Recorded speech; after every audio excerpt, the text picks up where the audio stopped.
In the 1930s, German designers received a challenging task to develop a destroyer that would be similar to a cruiser and well-suited for conducting raids and hunting enemy supply convoys. So the ship needed good seagoing qualities, a long cruising range, and immensely powerful artillery. The work resulted in the development of 36 A-class destroyers, commonly known as the Narvik class. One of these ships was Z-32.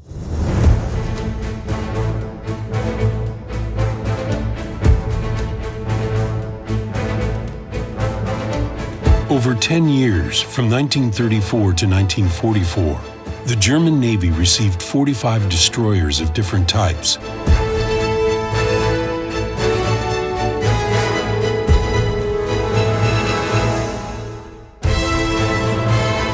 Project 1936A looked quite promising, so another batch of 7 ships was ordered in September 1939. These destroyers were marked with the MOB index. MOB stood for mobilization, as they were built using the funds initially allocated for combat operations. Among these ships was Z-32, where Z stood for Zerstörer, which means destroyer, and then came the ship's number in the series.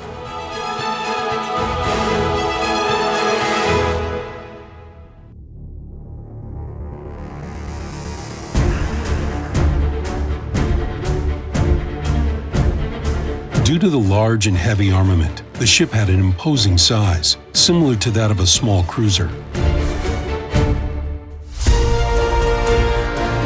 The Narvik-class destroyers had a total displacement of over 3,600 tons. Their length was 417 feet, the beam was 39 feet, and the draft was 15 feet. Equipped with an experimental power plant that produced over 70,000 horsepower, the 36A MOB destroyers had excellent seagoing qualities. Their maximum speed was 36 knots. On the downside, the use of untested novel technical solutions resulted in the poor reliability of the power plant. Artillery played the primary role on these ships. 5 cruiser-style 150mm guns, 2 placed in one turret and 3 in single mounts. The weapons were to ensure superiority in firepower over destroyers operated by Germany's potential enemies in Europe. The Z-32's anti-aircraft armament was also pretty powerful for the time. It included 2 coaxial 1.5-inch guns and 5 0.8-inch autocannons.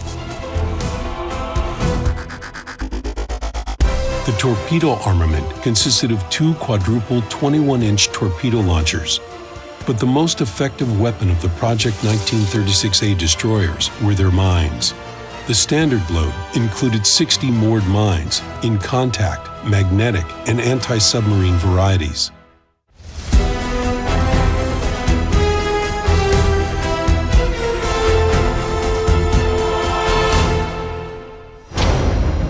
However, the Project 36A had some evident weaknesses, such as short cruising range, poor seagoing qualities in open sea, and difficulties with maintenance for the 150mm guns in bad weather and storms. However, despite some drawbacks, the 36A destroyers were considered to be pretty successful.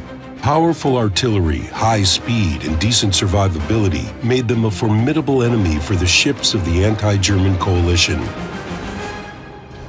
The destroyers took part in almost all German naval operations. They were sunk one by one and basically became the Navy's expendable force. After Hitler banned the use of cruisers and battleships, the Narviks in fact remained the Navy's only warships.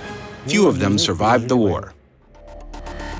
Z-32 was commissioned on September 15, 1942, but the ship's active service only began in early 1943, when she was redeployed to Western France as part of the 8th Destroyer Flotilla.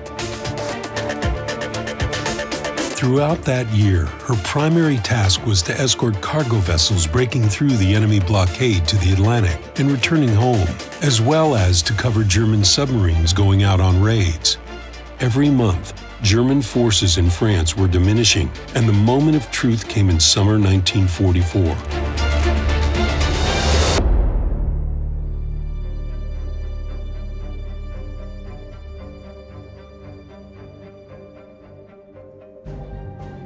When the Normandy landings began, Germany's 8th Flotilla, which had only 4 destroyers at the time, received a reckless order to attack the invading forces of about 5,000 ships and vessels.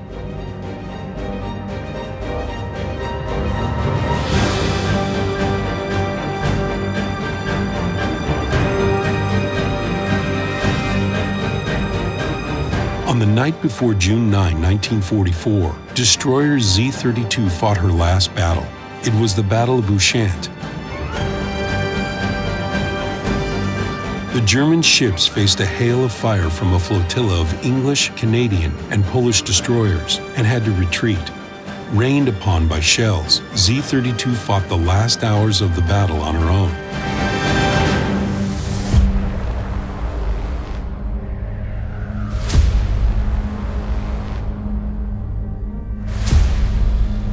The German ship tried to escape, but was pursued. At dawn, having fired all her shells and hardly able to move, Z-32 beached on rocks near the island of Ba.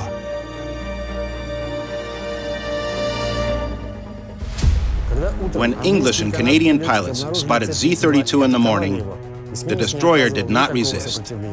Bombs literally tore her hull apart, and subsequent rocket hits destroyed what was left of the ship. The Normandy landings continued. Germany's surrender was less than a year away. Remaining Navik-class destroyers did not outlast Z-32 for long. They were given to victorious countries as reparations and were scrapped shortly after. Today, only scale models in naval museums across the world remind us of the most numerous German surface ships of World War II.